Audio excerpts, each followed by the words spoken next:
असतो मा सद्गमय तमसो मा ज्योतिर्गमय मृत्योर्मा अमृतं गमय। ओम शांति शांति शांति।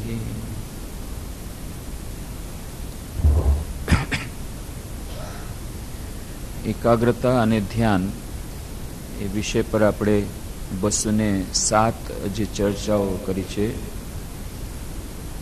તેમાં આપણે જોયું છે કે આપણા દૈનિક જીવનના વિભિન્ન ક્ષેત્રોમાં સફળતા મેળવવા માટે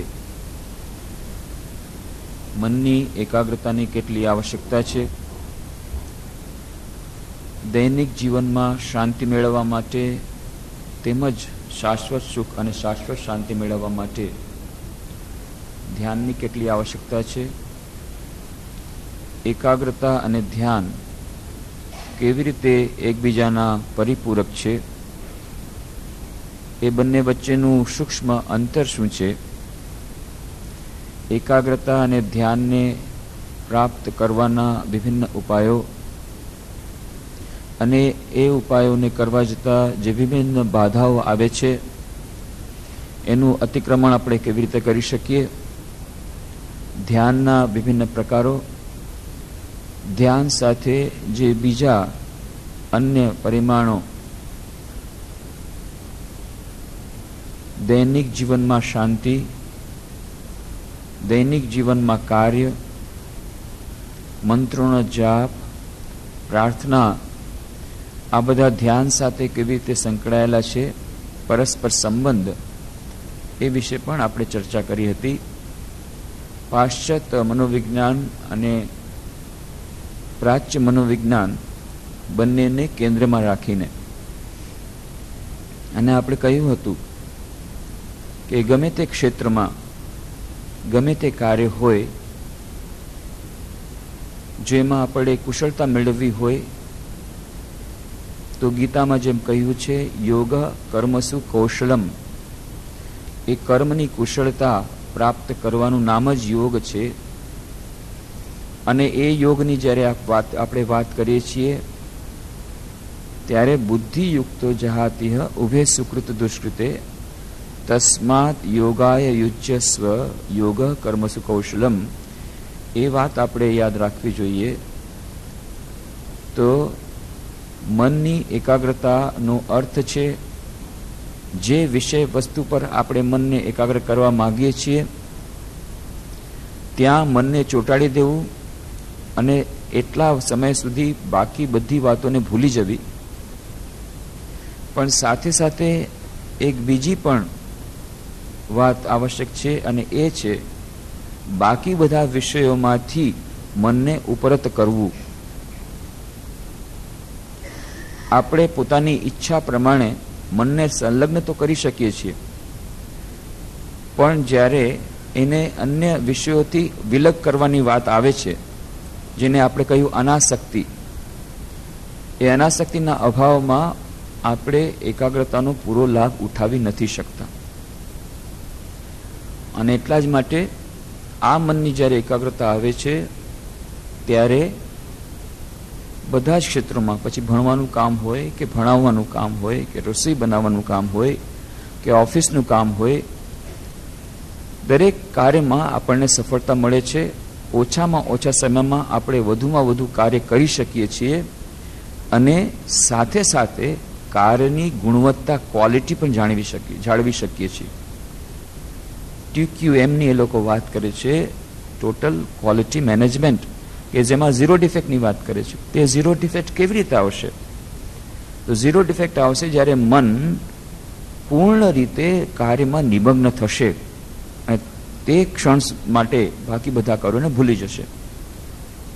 તો એ માટે મનની પૂર્વ તૈયારી હોવી જોઈએ અને એ મનની એકાગ્રતા માટે ધ્યાન પણ મહત્વનું સાધન બને છે। એવી જ રીતે ધ્યાન જો સારી રીતે કરવું હોય તો મનની એકાગ્રતાની આવશ્યકતા હોય છે।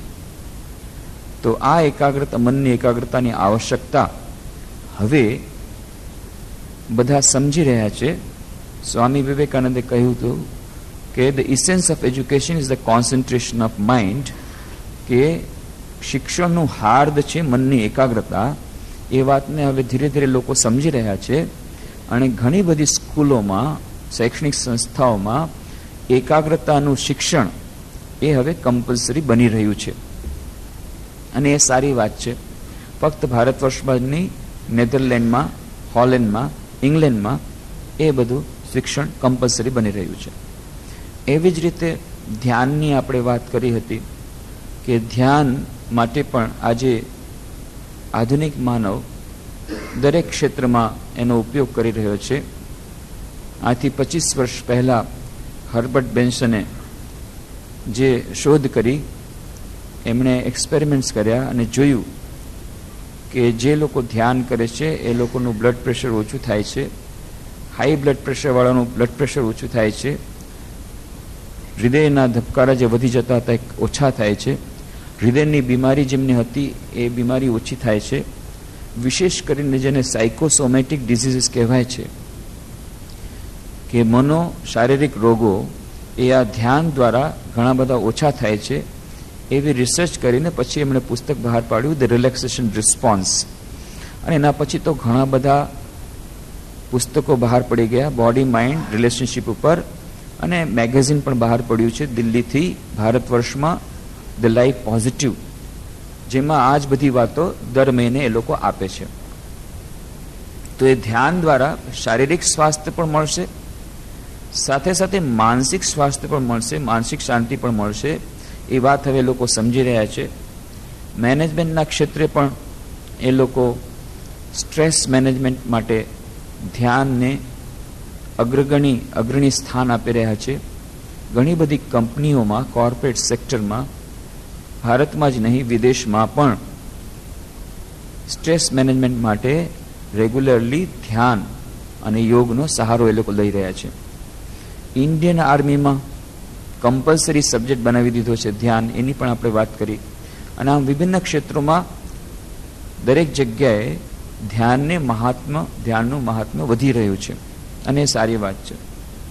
અને આપણે કહ્યું હતું કે એલ્કોહોલિઝમ હોય કે વર્કોહોલિઝમ હોય કે કંટ્રોલોહોલિઝમ હોય, દરેક માટે ધ્યાન મહત્વપૂર્ણ બની જાય છે. એ લોકોએ રિસર્ચ કરી EEG દ્વારા, મશીન દ્વારા, કે જે લોકો ધ્યાન કરે છે, ધ્યાન પછી EEG મશીન દ્વારા એમણે જોયું કે જે બ્રેઇન વેવ્સ છે એ ધીરે ધીરે અલ્ફા વેવ્સ અને પછી થીટા વેવ્સમાં પરિણમે છે અને એ પ્રશાંતિનું સૂચક છે. ધીરે ધીરે મન પ્રશાંત બનતું જાય છે. એ લોકો બીજી પણ રિસર્ચ કરી કે જે લોકો ડ્રગ એડિક્ટ હતા, કે જે લોકો એલ્કોહોલિક હતા, ચેઇન સ્મોકર હતા, એ લોકોને પણ ધ્યાન કર્યા પછી એ આદતો જે એ લોકોને ખોટી પડી ગઈ હતી એ આદતોમાંથી બહાર આવવામાં એ લોકોને સરળતા પડી. ઘણા બધા ડ્રગ એડિક્ટ રેગ્યુલર ધ્યાન દ્વારા, એ પહેલાં એ લોકો ઘણા ઉપાય કર્યા મેડિકેશન દ્વારા પરમનન્ટ ઉપાય એમને ન મળ્યો, પણ મેડિટેશન દ્વારા પરમનન્ટ ઉપાય મળ્યો. અને ઘણા બધા ડ્રગ એડિક્ટ, ચેઇન સ્મોકર્સ અને એલ્કોહોલિક્સ, એ લોકોને પોતાની આદત છોડવામાં સરળતા પડી ધ્યાન દ્વારા. એ લોકો એક્સપેરિમેન્ટ્સ કર્યા અને એ બધા બહાર પાડવામાં આવે છે. એના માટેના ઘણા પુસ્તકો પ્રકાશિત થયા છે. અને વર્કોહોલિઝમ, તો વર્કોહોલિઝમ શું છે કે કેટલાક લોકો હોય છે એલ્કોહોલિક નથી હોતા, એ લોકો દારૂ નથી પીતા, પણ એમને બીજી જાતનો નશો હોય છે, એ છે કામ કરવાનો નશો. એ કાર્યમાં એટલા નિમગ્ન થઈ જાય છે, દિવસ રાત એ લોકોને કહે છે કે અમને કામ. એ કામમાં એટલી બધી આસક્તિ થઈ જાય છે કાર્યમાં કે પછી પોતાના જે મહત્વપૂર્ણ કાર્યો એ યાદ રહેતા નથી, એ કરવાનો સમય નથી. એ લોકોને કોઈ સારા પુસ્તકો વાંચો તો સમય નથી. ત્યાં સુધી કે પોતાના વ્યવહારિક કાર્યો, જે ઘરના કાર્યો, પરિવાર તરફ ધ્યાન આપવાનો પણ સમય નથી. એને કહેવાય છે વર્કોહોલિક. કાર્યનો નશો એવો લાગી ગયો કે પછી પોતાનું કર્તવ્ય ભૂલી ગયા અને પછી છેવટે અચાનક એક દિવસે પ્લેન લેન્ડ કરે છે, સડન લેન્ડિંગ, અને અચાનક જ્યારે એકાદ ઇન્સિડન્ટ એવો ઘટે છે ત્યારે નીચે પડી જાય છે, પછી એને સંભાળવાવાળું કોઈ હોતું નથી. આ વર્કહોલિકની આવી દશા થાય છે. જ્યારે કાર્યમાં અસફળતા મળે છે, બહુ મહત્વાકાંક્ષી હોય અને ખૂબ જોરથી કામ કરતો હોય, દિવસ રાત કામ કરતો હોય, ત્યારે પછી એ જોતો નથી કે હું કઈ દિશા તરફ જઈ રહ્યો છું. અને પછી અચાનક અસફળતા મળે ત્યારે જેમ જ્યારે પ્લેન ક્રેશ કરીને નીચે પડી જાય એમ ક્રેશ કરીને નીચે પડી જાય છે. પછી ફ્રસ્ટ્રેશન, ક્યારેક ક્યારેક મેન્ટલ હોસ્પિટલ અને ક્યારેક સુસાઇડ. આ વર્કહોલિકની દશા છે.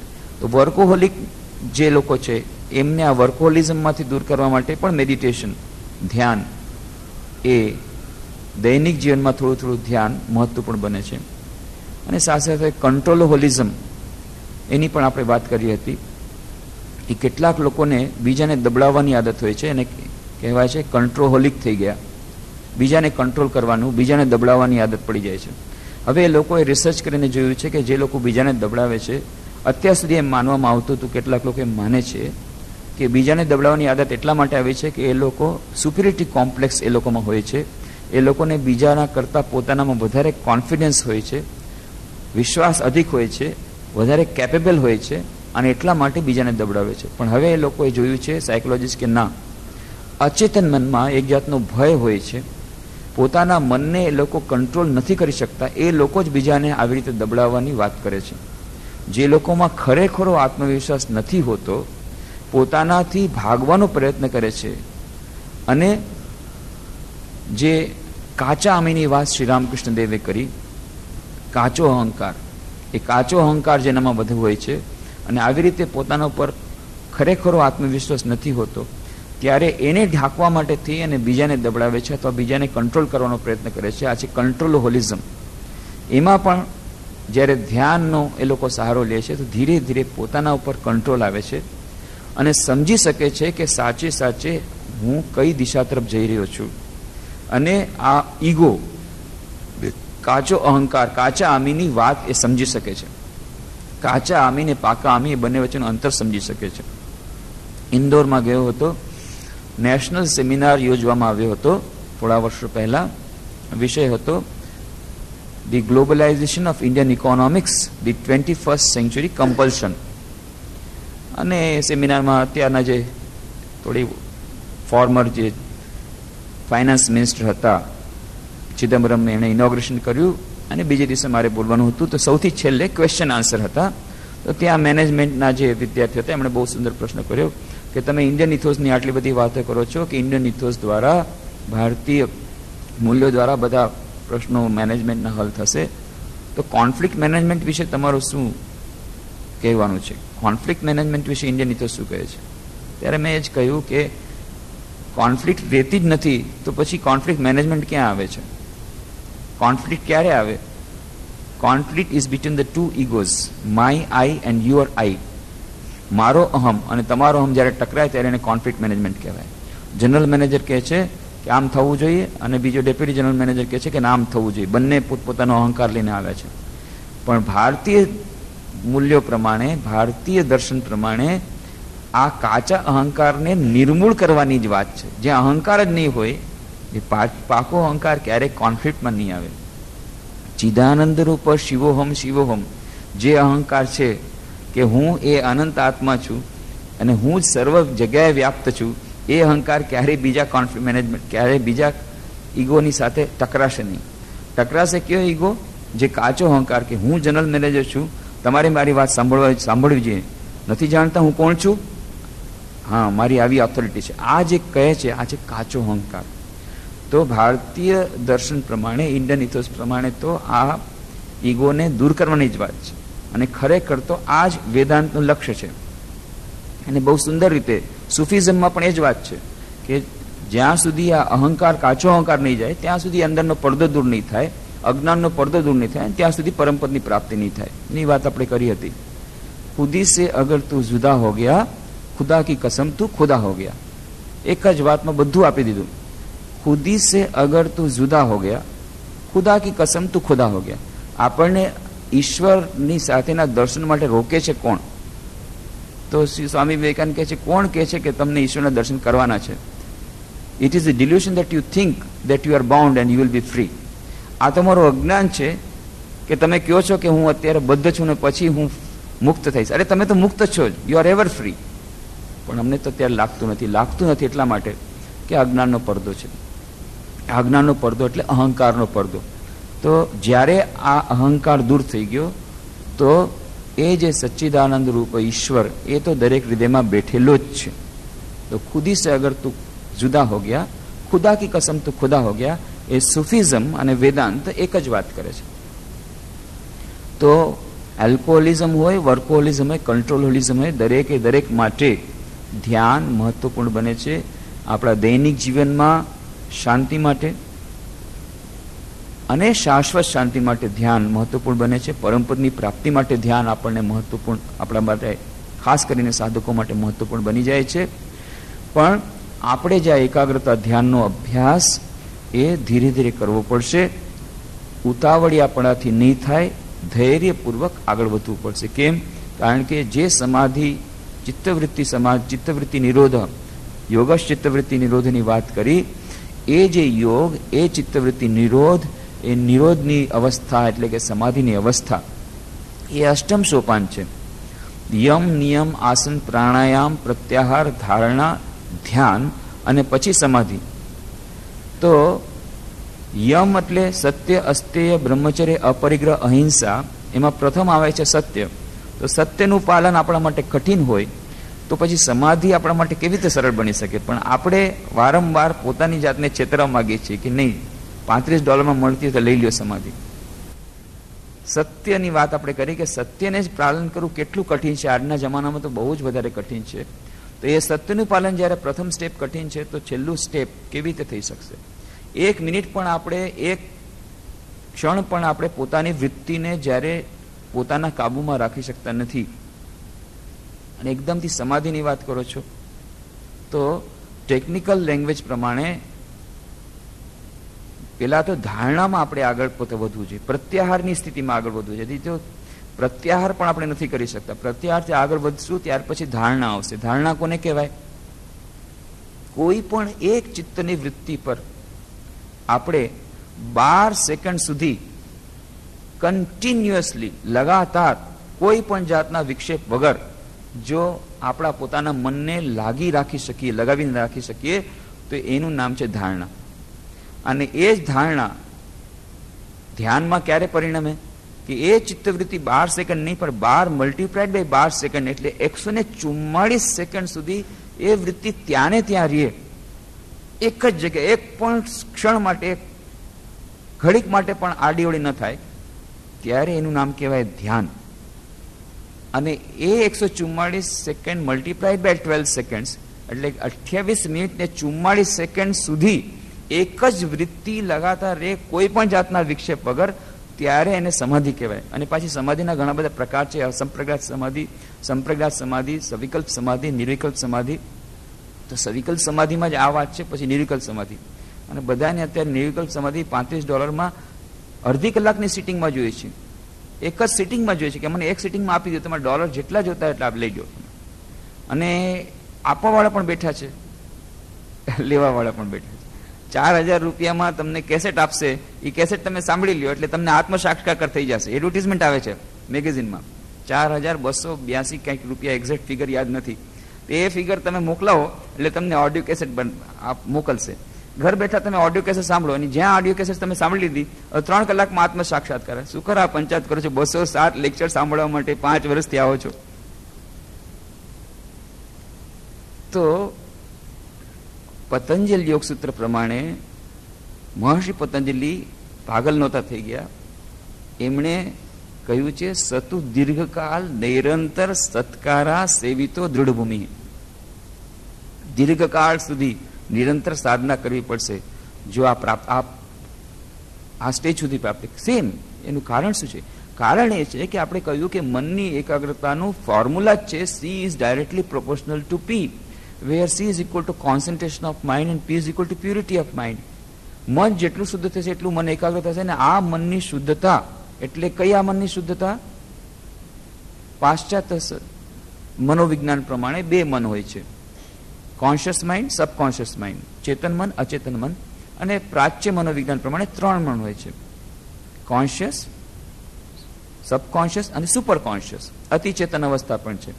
આ જે અચેતન મન, સબકોન્શિયસ અથવા અનકોન્શિયસ માઇન્ડની અંદર કેટલી બધી વૃત્તિઓ પડેલી છે, કેટલી બધી જાતના હજારો જન્મોના સંસ્કારો પડેલા છે, ગંદકી પડેલી છે, એને સાફ તો કરવી પડશે.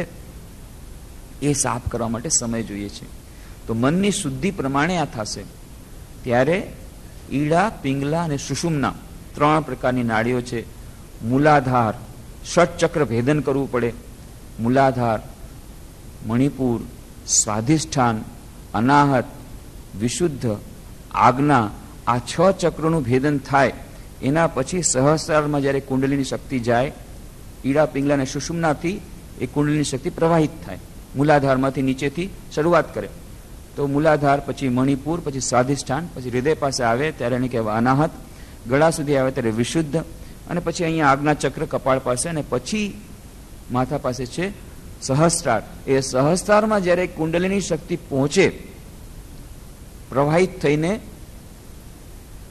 સુષુમ્ના નાડીમાંથી પ્રવાહિત થઈને, ત્યારે સમાધિ થાય. આ ષટચક્ર ભેદન જ્યારે થાય તો એ લાંબી પ્રક્રિયા છે. એના માટે ધૈર્યપૂર્વક અભ્યાસ કરવો પડશે. ઉતાવળિયા બનવાથી નહીં થાય. તો ધ્યાન માટેના આપણે કહ્યું હતું કે આ નિરંતર અભ્યાસ કરવો પડશે, દૈનિક જીવનમાં અભ્યાસ કરવો પડશે. સમય નથી એ બહાનું કાઢવાથી નહીં ચાલે.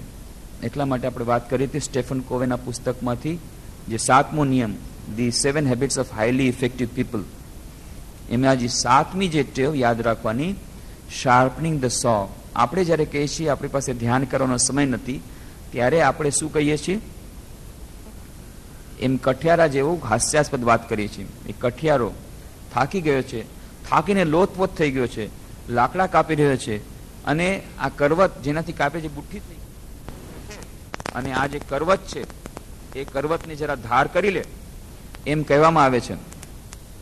ત્યારે કઠિયારો શું કહે છે? ભાઈ, તમારી વાત સાચી છે, હું થાકી ગયો છું, કરવત પણ બુઠ્ઠી થઈ ગઈ છે, પણ જુઓ ને આટલા બધા લાકડા કાપવાના બાકી છે, એમાં હું વિશ્રામ ક્યાંથી લઉં?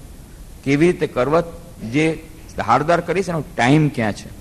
આ ટાઈમ ક્યાં છે? આપણે જે વાત કરીએ છીએ, જ્યારે કહેવામાં આવે છે કે ધ્યાન કરો થોડું, ટાઈમ ક્યાં છે? અરે ભાઈ, જ્યારે થોડોક ટાઈમ કાઢી અને આ કરવતને ધારદાર બનાવશો, થોડોક વિશ્રામ લેશો, નવી એનર્જીથી જ્યારે તમે કરવત ધારદાર બનશે, ત્યારે તમારા લાકડા 4 કલાકમાં કપાતા તેને બદલે અડધી કલાકમાં કપાઈ જશે. પણ ના, આપણે એક ને એક બહાનું દઈએ છીએ, ટાઈમ નથી. એવી જ રીતે જ્યારે આપણે દરરોજ આપણા દૈનિક જીવનમાં આપણી બુદ્ધિને થોડી શાર્પન કરવી પડે, આપણા મનને શાર્પન કરવું પડે. એના માટે ધ્યાન, પ્રાર્થના, સદગ્રંથોનું વાંચન એ આપણા પોતાના સમસ્ત વ્યક્તિત્વને નિખારે છે અને આપણી શક્તિઓને હજી વધુ જાગૃત કરે છે, અને એના દ્વારા રિફ્રેશ થયા પછી આપણે વધુ સારી કુશળતા પ્રાપ્ત કરી શકીએ છીએ. એટલા જ માટે મેનેજમેન્ટના સેમિનારમાં જ્યારે જવાનું થાય અને કહેવાનું થાય કે ભાઈ તમે ધ્યાન કરો, છેવટે બરાબર રિલેક્ટન્ટલી પૂછે, અચ્છા સ્વામીજી, ઠીક છે, તમે ધ્યાન કરવાની વાત કરી, પણ દરરોજ મારે કેટલો સમય તમને આપવો પડશે? ત્યારે હું એમ જ કહું છું, તમારે મને -1.5 hours આપવાના છે, -90 minutes. પેલા ચમકી જાય છે, -90 minutes એનો અર્થ શું છે? ત્યારે કહું છું, જો આવી રીતે તમે ધ્યાન કરશો તો 3 મહિનામાં તમને ખબર પડશે કે તમારું ડોક્ટર પાસે જે જવાનું છે ને એ ઓછું થઈ ગયું છે, એ ટાઈમ તમારો વધી ગયો. પછી આ જે બીમાર પડો છે એમાં ટાઈમ જાય છે એ વધી ગયો. પછી આજે તમે ધ્યાન કરશો એનાથી એકાગ્રતા જ્યારે થશે ત્યારે 2 કલાકનું જે પેપર વર્ક છે અડધી કલાકમાં થઈ જશે. આવી રીતે તમે જોશો કે ઓછામાં ઓછા તમારે દરરોજ 2 કલાક બચી જાય છે. તમારું કામ જેટલું કરતા હતા એટલું કામ કરવામાં 2 કલાક ઓછા લાગે છે. તો 2 કલાકનો ફાયદો થયો, 120 મિનિટનો ફાયદો થયો. એમાંથી 30 મિનિટ તમે મને પાછા આપ્યા છે. 120 - 30 = 90 minutes. 90 મિનિટ હું તમને આપીશ, નેટ પ્રોફિટ. પણ તમે કરીને જુઓ. તો આ ધ્યાન માટે આપણે કોઈ દિવસ બહાનું કાઢવું નથી. બહાનું કાઢવાથી નહીં ચાલે કે સમય નથી, સમય કાઢવો પડશે. અને સમય જ્યારે કાઢશું ત્યારે ખબર પડશે કે આ ધ્યાન કરવાથી આપણી કુશળતા પણ વધી, મનની એકાગ્રતા વધી, શારીરિક અને માનસિક સ્વાસ્થ્ય વધ્યું, દૈનિક જીવનમાં શાંતિ મળે છે, અને પરમ શાંતિનો માર્ગ પણ આપણો મોકળો થાય છે. સાથે સાથે માનવ સંબંધો પણ આપણા સુધરે છે. ધીરે ધીરે જ્યારે આપણું મન સ્વસ્થ શાંત થશે ત્યારે આપણી સાથેના માનવ સંબંધો પણ સુધરશે. અને ધ્યાનના વિભિન્ન પ્રકારોની આપણે વાત કરી હતી અને આપણે કહ્યું હતું કે વ્યક્તિગત રીતે ગુરુનું માર્ગદર્શન લેવાથી સારું થાય તો ધ્યાન પોતપોતાની રીતે કરવાનું છે. ગાઈડેડ મેડિટેશન અમે લોકો નથી કરાવતા. એનું કારણ છે કે ધ્યાનમાં પોતે આગળ વધવાનું છે અને એ ધ્યાન is a flight of the alone by the alone to the alone. એ જે છે એ ઉડાણ છે. ધ્યાન એ ઉડાણ છે. કોનું ઉડાણ છે? એકલા એકલા ઉડવાની વાત છે એમાં. અને ક્યાં? ઇન્ફિનિટ, અનંતની યાત્રા છે. તો એમાં આપણે સીમિત નથી કરી શકતા. તો ધ્યાનનો પ્રકાર એ કોઈ સદગુરુ પાસેથી મેળવી લ્યો અને પછી જેમ ગુરુદેવ કહે છે એ પ્રમાણે ધ્યાન કરો અને પછી એમાં અંદર અંદર ઉઠતા જાઓ, અંદર અંદર જતા જાઓ, અંદર અંદર ઊંડા ખપતા જાઓ. ગાઈડેડ મેડિટેશનમાં લિમિટેડ થઈ જાય. આપણે કોઈ સાથે પરિચાલક થઈ જાય છે તો શરૂઆત માટે ઠીક છે, પણ અહીંયા આપણે ખાસ તો એમ કહીએ છીએ કે પોતપોતાના ગુરુદેવે જે પ્રમાણે શીખવાડ્યું છે એ પ્રમાણે તમે ધ્યાન કરો. તેમ છતાં સાધારણ ધ્યાન આપ્યું હતું કે કોઈ મહાપુરુષ, ભગવાન બુદ્ધ, ક્રાઇસ્ટ કે રામ, કૃષ્ણ, રામકૃષ્ણ, શારદાદેવી, વિવેકાનંદ, જે મહાપુરુષ, જે ફોટો તમને ગમતો હોય એનો ફોટો લઈ લ્યો અથવા એ મૂર્તિ લઈ લ્યો, એના ઉપર ઉઘાડી આંખે થોડી વાર જુઓ અને પછી બંધ આંખ કરીને એના જ ઉપર એને જ જોવાનો પ્રયત્ન કરો પોતાના હૃદયમાં. આ ધ્યાન છે, સરળ ધ્યાન છે. એનાથી બીજો ફાયદો શું થાય છે કે એ અવતાર પુરુષ અથવા એ મહાપુરુષ, એ મહાન વિભૂતિ જેના ઉપર આપણે ધ્યાન કરીએ છીએ એની પવિત્રતા, એની શુદ્ધતા આપણા હૃદયમાં પ્રવાહિત થશે અને જેમ જેમ મન શુદ્ધ થશે એમ એમ આપણું મન પણ એકાગ્ર બનશે. તો બીજા પણ ઘણા બધા ધ્યાનના આપણે ઉપાયો કયા છે. વિપશ્યના, પશ્યના, ઝેન બુદ્ધિઝમ પ્રમાણે નિર્ગુણ નિરાકારનું ધ્યાન, સગુણ સાકારનું ધ્યાન, લીલા ચિંતન, પોતપોતાની રીતે આપણે આગળ વધી શકીએ. પણ અહીંયા જે આપણે ધ્યાન શરૂઆતમાં કરીએ છીએ એ ગીત દ્વારા તુજસે હમને દિલ કો લગાયા જો કુછ સે તુઈ હૈ, કારણ કે એ ગીત જે છે એ સાર્વભૌમિક છે, બધાને કામ લાગી શકે એમ છે. અને સાથે સાથે એમાં જે શબ્દો છે એ શબ્દો વ્યાવહારિક વેદાંતની ઉચ્ચતમ ફિલોસોફીને, દર્શનને રજૂ કરે છે અને દૈનિક જીવનમાં એનું આચરણ કરવાથી આપણને દૈનિક જીવનમાં પણ શાંતિ મળશે. કે દરેકે દરેક મનુષ્યના હૃદયમાં છે જો કુછ છે તુઈ હૈ. એ જે એના ઉપર ધ્યાન કરવાથી શું થશે કે એક તો આપણે જ્યારે ધ્યાન કરીએ છીએ ત્યારે મન આડોવડું જશે, તો આ ગીત રહેવાથી મન બીજી જગ્યાએ નહીં જાય અને આ ગીતના બોલ ઉપર ધ્યાન જશે. આ ગીતના બોલ ધીરે ધીરે આપણા હૃદયમાં જશે અને ઉચ્ચતમ વેદાંતની વાત, જો કે આ સૂફી સંત દ્વારા નિર્મિત ગીત છે, તો સૂફી સંતે જે વાત કરી છે એ જ વાત વેદાંત પણ કરે છે કે સબકે મકાન દિલ કા મકીન તું, કોણ સા દિલ હૈ જિસમેં નહીં તું. દરેક મનુષ્ય એ જ હૃદયમાં એ જ રહેલો છે. અને જો દરેક મનુષ્યના હૃદયમાં એ રહેલો હોય અને જ્યારે આપણે કોઈ માનવ સાથે સંબંધ કરીએ છીએ અને એ વખતે આપણે જો યાદ રાખીએ એની અંદર પણ એ જ ઈશ્વર રહેલો છે. સર્વતઃ પાણી પાદમ તત્ સર્વતઃ શિશરો મુખમ સર્વતઃ શ્રુતિમલ્લોકે સર્વમાવૃત તિષ્ઠતિ અખિલ બ્રહ્માંડમાં એકતું શ્રીહરિ. એ જો વાત મનમાં યાદ રહેશે તો કામવાળીએ જ્યાં રકાબી તોડી નાખી તરત જ આપણો ગુસ્સો જાય છે એકદમ કે હમણાં એને જાળી દઉં, હમણાં જોરદાર ગુસ્સો ચડી જાય છે અને જોરથી આપણે વઢવાનું શરૂ કરીએ છીએ. ત્યારે કદાચ યાદ આવશે અરે એની અંદર પણ એ જ ઈશ્વર છે. તો શું થશે? ગુસ્સો ઓછો થઈ જશે, તરત જ પારો ઓછો થઈ જશે. પછી એના પછી એને જે ઠપકો આપવાનો થશે એ ઠપકો એટલા માટે આપવાનો રહેશે કે જેથી ભવિષ્યમાં ન કરે. પણ આજે કોઈના ઉપરથી ગુસ્સો આવી જાય છે, કોઈના ઉપર ક્રોધ આવી જાય છે, કોઈના ઉપર બદલાની ભાવના આવી જાય છે, એ ભાવના નહીં આવે, પ્રતિશોધની ભાવના નહીં આવે. કેમ? એની અંદર પણ એ જ ઈશ્વર છે. આ વાત યાદ રાખવાથી આપણા દૈનિક જીવનના માનવ સંબંધો પણ સુધરશે, દૈનિક જીવનમાં શાંતિ મળશે. તો મા શારદા દેવી જે વાત કરી હતી એ જ વાત, એમનું છેલ્લો જો ઉપદેશ દીકરી અન્નપૂર્ણાની માને કહે છે, માં શારદા દેવી, દીકરી જો શાંતિ ચાહતી હો તો કોઈના દોષ જોઈશ નહીં, દોષ જોજે પોતાના. આ જગતમાં કોઈ પારકું નથી. બસ આમાં આખો વેદાંતની ફિલોસોફી આવી ગઈ. અને માનું પોતાનું જીવન આનું ડિમોન્સ્ટ્રેશન છે. ડિસેમ્બરના રામકૃષ્ણ જ્યોતના અંકમાં એ સંપાદિક લેખમાં આપ્યું છે, બાપુ હું તો તમારી દીકરી છું. એ તેલો ફેલોનું કેવું ભયંકર મેદાન, અને એમાંથી વગડામાંથી 23 વર્ષની એ યુવતી જઈ રહી છે એકલી સાંજના, અને એ ભયંકર ડાકુ આવે છે, કોણ હે કરીને કહે છે. અને ત્યારે મા શારદા દેવી કહે છે, બાપુ હું તો તમારી દીકરી છું. અને એક વાક્યથી હૃદય પરિવર્તન થઈ જાય છે અને એ ડાકુ એમાં વાત્સલ્યનું ઝરણું આવે છે અને મા શારદા દેવીને પોતે લઈ જાય છે, પોતે રખવાડી કરે છે, પહોંચાડી દે છે દક્ષિણેશ્વર સુધી, જમાઈ બની જાય છે રામકૃષ્ણ દેવનો, આખી જિંદગી સુધી માની સેવા માટે કેટલી વાર જાય છે. એક વાક્ય, પણ એ વાક્ય આર્ટિફિશિયલ વાક્ય નહોતું. હૃદયમાં જો માણસ મા શારદા હૃદયમાં ન હોત એ ભાવના કે આ બધા કોઈ પરાયું નથી, બધા કોઈ પારકું નથી, બધા પોતાના છે, જો હોત, જો એવું ન હોત તો આટલું બધું ઇફેક્ટ ન કરત. આપણે કરીએ છીએ, કઈ થાય છે, નથી અસર થઈ. પણ મનમાં જો આ આપણે પ્રેક્ટિસ કરેલું હશે કે દરેકે દરેક મનુષ્યની અંદર એ જ ઈશ્વર રહેલો છે, કોઈ પારકું નથી, બધા પોતાના છે. એક ડાકુને જોઈને પણ મા શારદાના મોઢામાંથી નીકળે છે, બાપુ હું તમારી દીકરી છું. અને આ કેવું પરિવર્તન થાય છે એના ઉપર રિસર્ચ કરી ડોક્ટર તડિત બંદોપાધ્યાય પ્રોફેસર છે કલકત્તાના, ને એમણે આ રિસર્ચ કરી કે ખરેખર શું આ ઘટના બની હતી, આવું બની શકે? એક ડાકુ, આવો ભયંકર ડાકુ, એ માને રાખવાળો થઈ જાય અને માનો પછી ઠાકોર રામકૃષ્ણ જમાઈ થઈ જાય અને એને ભેટ લાવીને આપે અને એ બંને પતિ પત્ની આવી રીતે સાચવીને રાખે. તો આના ઉપર રિસર્ચ કરીને જે કંઈ આપ્યું એ બધું આ સંપાદિક લેખમાં આપ્યું છે કે એ ડાકુનું નામ હતું સાગર સાંતરા, એની પત્નીનું નામ હતું માતંગીની. અને થોડાક વખત પહેલા જ એ લોકોની એક માત્ર દીકરી, પહેલી દીકરી જે જન્મી હતી, જનતા સાથે મરી ગઈ હતી. અને એ લોકોના મનમાં આ વાત્સલ્યનું ઝરણું સુકાઈ ગયું હતું. અને જ્યાં આ સાંભળ્યું, બાપુ હું તો તમારી દીકરી છું, એ વાત્સલ્ય ઝરણું પાછું આવી ગયું. આ સાયકોલોજીકલ રીઝન. અને બીજું કે આ જે મા શારદા દેવીની આદત હતી કે બીજાના હૃદયમાં જે સદગુણોના છોડ જોઈ લેવા. દરેક મનુષ્યના હૃદયમાં સદગુણોના છોડ હોય છે, દુર્ગુણોના છોડ હોય છે. એક પણ મનુષ્ય પૃથ્વી પર, એક પણ વ્યક્તિ એવી નહીં હોય કે જેના હૃદયમાં કંઈક ને કંઈક દુર્ગુણ ન હોય. ગમે એવી મહાન હશે, કંઈક ને કંઈક વીકનેસ તો હશે જ. અને ગમે એવી ખરાબમાં ખરાબ વ્યક્તિ હશે એનામાં પણ કોઈ ને કોઈ સદગુણ હશે. જેમ કે આ ડાકુ ભયંકર, પણ એમાં વાત્સલ્ય છે, પોતાના દીકરાને બહુ ચાહે છે. ગમે એવો ડાકુ હશે પણ ઘરે જશે તો પોતાના સંતાનને કેટલો ચાહે છે. તો ગમે એવી દરેકે દરેક ખરાબમાં ખરાબ વ્યક્તિમાં કંઈ સદગુણ હોય છે. તો દરેક મનુષ્યના હૃદયમાં સદગુણો અને દુર્ગુણોના છોડ હોય છે.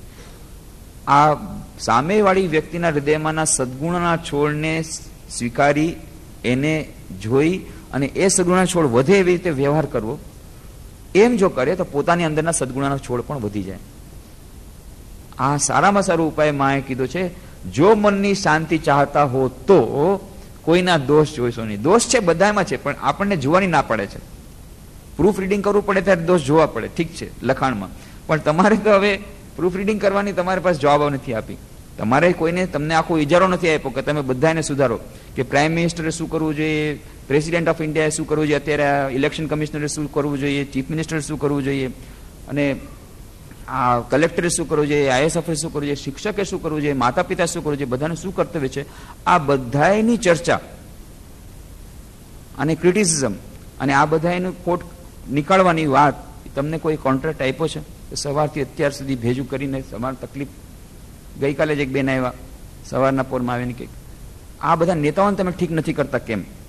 બધા નેતાઓ આટલું બધું કરે છે, એ લોકોને પહેલા ઠીક કરો. મેં સમજાવવાનો પ્રયત્ન કરો, તમારે કોઈ પ્રોબ્લેમ હોય તો મને કહો. તમારે ભણવામાં એકાગ્રતા નથી તો હું તમને આવું એકાગ્રતા કેવી રીતે એની વાત કરો. અત્યારે તમે શું કરો છો? વિદ્યાર્થી, પહેલા તમે 90% રિઝલ્ટ લાવો. અત્યારે વિદ્યાર્થીનું તમારું કર્તવ્ય સારી રીતે ભણવાનું અને આ સામવેદની ચોપડી વાંચો. તમારું કર્તવ્ય પૂરું કરો, પછી બીજાનું જોજો. નેતાઓ ઠીક કેમ નથી કરતા, કલેક્ટર કેમ નથી કરતા, ના એ રસ્તો કેમ, તમે કેમ કોર્પોરેશનના કમિશનર કેમ કહેતા નથી નાલી ઠીક કરવા માટે, એ બધું પછી થશે. પોતાનું તો સંભાળો. તમને કેટલા પર્સન્ટ મળ્યા, તમે કેટલા કલાક ટીવી જુઓ છો? આપણે બધાએ પોતાના કોઈ દોષ જોતા નથી, બીજાના દોષ જોવામાં આપણો સમય કાઢી દઈએ છીએ. એટલા માટે પોતાના દોષને સુધારવાનો સમય નથી મળતો. મા શારદા દેવી કહે છે એટલા જ માટે કે દોષ જોવાની આપણી આદત એવી પડી ગઈ છે, દોષ તો જોવાશે જ. એટલે મા શું કહે છે? દીકરી, જો શાંતિ ચાહતી હો તો કોઈના દોષ જોઈશ નહીં. કેમ? દોષ જોજે પોતાના. કેમ? આ જગતમાં કોઈ પારકું નથી, બધા પોતાના છે. અને પાછું કહે છે દોષ જો જોવા જોઈએ તો પોતાના જોજે. જો ન જ રહેવાતું હોય કે દોષ જોયા વગર, કે નહીં દોષ જોવામાં તમને બહુ મજા આવે, તો પોતાના જુઓ. તો પોતાના દોષ જ્યારે જોવાનું કરીએ છીએ, પોતાના દોષ જ્યારે જોવાનું શરૂ કરશું ત્યારે એટલા બધા દોષો મળશે કે એ દોષોને નિવારણ કરવામાં, દોષોને ઠીક કરવામાં આપણી જિંદગી નીકળી જશે. પછી આ બીજાના દોષની ક્રિટિસિઝમ કરવાની અને એનાથી મન અશાંત કરવાની કોઈ જાતની આપણને જરૂર નહીં પડે. તો સુંદરમાં સુંદર માએ આપી દીધું. અને આ જીવન વ્યવહારમાં વેદાંત કેવી રીતે આપણે લાવી શકીએ એનું ઉત્કૃષ્ટ ઉદાહરણમાં શારદા દેવી. क्या मलायक, क्या इंसान, क्या हिंदू, क्या मुसलमान, जैसा चाहा तूने बनाया, जो कुछ है तू ही है. માનું જીવન. અમજદ ડાકુ, કેવો એ ડાકુ, એને માં પોતાનો દીકરો માને છે. એટલું જ નહીં, જ્યારે પીરસે છે અને જ્યારે નલિની દીદી કીધું પોતાના હાથેથી માં પીરસે છે એટલું જ નહીં, પછી જ્યારે જમવાનું પતી ગયું ત્યારે એની એઠી પાતળ ઉપાડી લીધી, અમજદ ડાકુની, મુસલમાન. ત્યારે નલિની દીદી એ ભત્રીજી જોરથી રાડો પાડે છે, માં તારી જાત ચાલી ગઈ, તું અબડાઈ ગઈ. અને ત્યારે માં કહે છે ચૂપ રે, પોતાના દીકરાની એઠી પાતળ ઉપાડવામાં કોઈની જાત જાય? જેમ શરત મારો દીકરો છે એમ અમજદ પણ મારો દીકરો છે. આ છે જીવન વ્યવહારમાં વેદાંત. કે અમજદ ક્યાં ને ક્યાં શરત મહારાજ સ્વામી શારદાનંદજી રામકૃષ્ણ મિશનના ફર્સ્ટ જનરલ સેક્રેટરી, કે જે મા શારદાની એટલી બધી સેવા કરતા કે એના માટે તેને ઉદ્બોધન ભવન બનાવ્યું. મા શારદાને રહેવા માટે કોઈ સ્થાન નહોતું, એના માટે લીલા પ્રસંગ પુસ્તક લખી અને ઉધાર કરીને બ્રિક બાય બ્રિક, ઈંટ વિથ ઈંટ બનાવી અને ઉદ્બોધન ભવન બનાવ્યું. એટલા માની સેવા કરી. ક્યાં એ સ્વામી શારદાનંદજી અને ક્યાં એ અમજદ ડાકુગીરી કરીને લૂંટફાટ કરીને ચલાવે. પણ માં આ વ્યવહારિક વેદાંતમાં આચરણમાં મૂકીને શું કહે છે? જેમ અમજદ મારો ડાકુ છે, જેમ શરત મારો દીકરો છે, એમ અમજદ પણ મારો દીકરો છે. અમજદ ડાકુ એ પણ દીકરો બની ગયો. ઇન્સ્ટિટ્યૂટ ઓફ કલ્ચર દ્વારા, કલકત્તા દ્વારા એક મેગેઝિન બહાર પડે છે, bulletin of institute of culture. એમાં ઓક્ટોબરનો 97નો અંક વાંચવા જેવો છે. એમાં રેમિનિસન્સ આવ્યા છે, બહુ સુંદર સંસ્મરણો આવ્યા છે. એ સંસ્મરણ છે એક મુસલમાન રસન અલી ખાન, એ પણ આ શિરોમણીપુરનો ગામનો જ માણસ હતો. 92 વર્ષની ઉંમર છે એની અત્યારે. અને એણે મા શારદાને જોયા હતા અને અમજદને પણ ઓળખતો હતો. અમજદ ડાકુ જે ગામનો હતો શિરોમણીપુરનો, એ જ ગામનો આ છે રસન અલી ખાન. અને આ રસન અલી ખાનનો ઇન્ટરવ્યુ લેવામાં આવ્યો 1993માં. તો એ ઇન્ટરવ્યુના બેસિસ ઉપર સંસ્મરણો એણે રસન અલી ખાને આપ્યા છે કે માં અમને બધા મુસલમાનોને કેટલા પ્રેમ કરતા, એટલી જ ને અમારી પત્નીઓ જાતિ અને બીબી બહુ કહીને બોલાવતા. બધી બીબી, ફાતિમા બીબી અને આ બીબી, માતીજા બીબી, આ જેટલી બધી પત્નીઓ જાતિ હતી, એમની માતાઓ જાતિ, અમારી બધી માતાઓ કે પત્નીઓ જાતિ, એને પણ માં બહુ સરસ સાચવતા. તો જે લોકો આ ખજૂર પાડી અને ગોળ બનાવતા, એ લોકો ગોળ દેવા જતા, એને પણ બહુ પ્રેમ કરતા. પછી એમાંના કેટલાક મુસલમાન હતા, માફેતી શેખ અને હવેડી શેખ, એ લોકોની પાસે બળદગાડી હતી. એ બળદગાડી ચલાવવાનો ધંધો હતો એ લોકોનો. ત્યારે તો ઓટો રિક્ષા નહોતી, ટેક્સી નહોતી, બળદગાડી એ જ ટેક્સી. તો મા શારદા દેવી જયરામ બાટીથી કોવાલપુર આ ટેક્સીમાં જતા, બળદગાડી ટેક્સીમાં. એ જે ટેક્સી ચલાવવાળા માફેતી શેખ અને હમેદી શેખ, એ લોકોના વિશેના બધા સંસ્મરણો આપ્યા છે કે માં બધાને કેટલો પ્રેમ કરતા. ફક્ત એક અમજદને પ્રેમ કરતા એટલું જ નહીં, મુસ્લિમની આખી કોમ્યુનિટી શિરોમણીપુરમાં જેટલા હતા એ ગામડા અને પરમેશ્વરપુરમ, આ બે ગામડા મુસ્લિમોની સંખ્યા વધારે હતી. અને આ બે સંખ્યા જે હતી ત્યાં જમીનદારો ખૂબ અત્યાચાર કર્યા. એટલું જ નહીં, બ્રિટિશ ગવર્મેન્ટે આ જે રેશમની ખેતી એ લોકો કરતા, એ નેશનલાઇઝ કરી દીધું. અને આ લોકો એકદમથી કોઈ પણ જાતના સહારા વગરના થઈ ગયા, નોકરી વગરના થઈ ગયા. એટલા જ માટે જ્યારે ગામડાવાળાએ ખૂબ આપત્તિ કરી, માં આ લોકો મુસલમાન છે, એને તમે પોતાનું ઘર, નવું ઘર બની રહ્યું છે, એમાં તમે કામ કરતી રાખ્યા, મજૂર તરીકે રાખ્યા. મુસલમાન એ પણ ડાકુ, એને નહીં રાખતા. તો માં કહે છે જો બેટા, બધાને પોતપોતાના બાળ બચ્ચા છે, એ લોકોને પોતાના બાળ બચ્ચા છે, એ લોકોને આ નોકરી, હવે આ લોકોનો ધંધો તો ચાલ્યો ગયો છે, હવે લોકો ક્યાં જશે? જો આપણે નોકરી નહીં આપીએ તો પછી પેટની લાઈનથી એ લોકોને તો ચોરીફાટ, લૂંટફાટ કરવી પડશે. આપણે જ એને લૂંટારા બનાવી રહ્યા છીએ. તો તમે એને નોકરી ધંધો આપશો તો જ લૂંટફાટ બંધ કરશે, એને ખાવાનું ક્યાંથી આવશે? એટલા જ માટે તો બલકે એને નોકરી દેવાની વધારે જરૂર છે. માં ન માયના પોતાના મકાનની મજૂરીમાં બધા મુસલમાનો જ રાખ્યા, બધા 1 to all. પછી એકવાર તો ગામડાવાળો એટલો અટેક કર્યો, આક્રમણ કર્યું કે નહીં, અમે નહીં થવા દે, મકાન નહીં થવા દે. થોડાક દિવસ કામ બંધ રહ્યું. માં તો મક્કમ, દેખાય સાવ સાધારણ ગામડાની મહિલા, આવડો મોટો ઘૂમટો તાણેલો, પણ અંદરમાં કોઈ પણ આધુનિક મહિલા કરતા પણ વધારે વિલ પાવર. કેવો વિલ પાવર? હું મચક નહીં આપી. ત્યારના જમાનામાંથી 100 વર્ષ 80 વર્ષ પહેલા આવી આધુનિક તેમનું અભિગમ નહીં. હું તો મકાન એ લોકો પાસે જ બનવાવીશ, મારે મન બધાય સરખા, હિન્દુ હોય કે મુસલમાન. છેવટે ગામડાવાળાઓને હાર સ્વીકાર કરવી પડી અને એ જ અમજદ, એ મુસલમાન ડાકુ, એણે જ મકાન બનાવ્યું. સ્વામી શારદાનંદજી આવ્યા, એનું ઉદઘાટન કર્યું. એ માનું નવું મંદિર તમે જુઓ, માનું નવું મકાન, 2 મકાન તમને મળશે. જયરામ બાટી ગામમાં જશો તો એ લોકો તમને 2 મકાન બતાવશે. એક નાનકડું મકાન માટીનું, જેમાં પહેલા માં ઘણા વર્ષો સુધી રહેતા હતા. પછી ઘણા લોકો આવવાનું શરૂ થઈ ગયું, મા પાસે દીક્ષા લેવા માટે આવતા, ભક્તો ઘણા દેશ વિદેશથી આવતા, એટલે મકાન નાનું પડતું. એટલા માટે મોટું મકાન બનાવ્યું. એમાં 3 ઓરડા હતા. એમાં છેલ્લા 20 વર્ષ રહ્યા હતા, 10 વર્ષ રહ્યા હતા. તો એ બંને મકાન તમને જયરામ બાટીમાં જોવા મળશે. એની બધી વાતો રામકૃષ્ણ જ્યોતના ડિસેમ્બરના અંકમાં છે. આધુનિક પુણ્યતીર્થોની યાત્રા, એમાં કામારપુકુ, જયરામ બાટી, બેલુર મઠ બધું આવી ગયું. તો જેથી જે લોકો કલકત્તા જવાવાળા છે એના માટે આ જાણે ગાઈડ બુક થઈ ગઈ. ફોટા સહિત બધું વર્ણન આપ્યું છે કે કામારપુકુ, જયરામ બાટી, બેલુર મઠ, દક્ષિણેશ્વર, કાશીપુર, ક્યાં શું શું જોવાનું, શું શું જોવાલાયક છે, બધું આપેલું છે. તો આ એકાગ્રતા ધ્યાનની બાકીની વાતો આપણે આવતા શનિવારે કરવાનો પ્રયત્ન કરશું.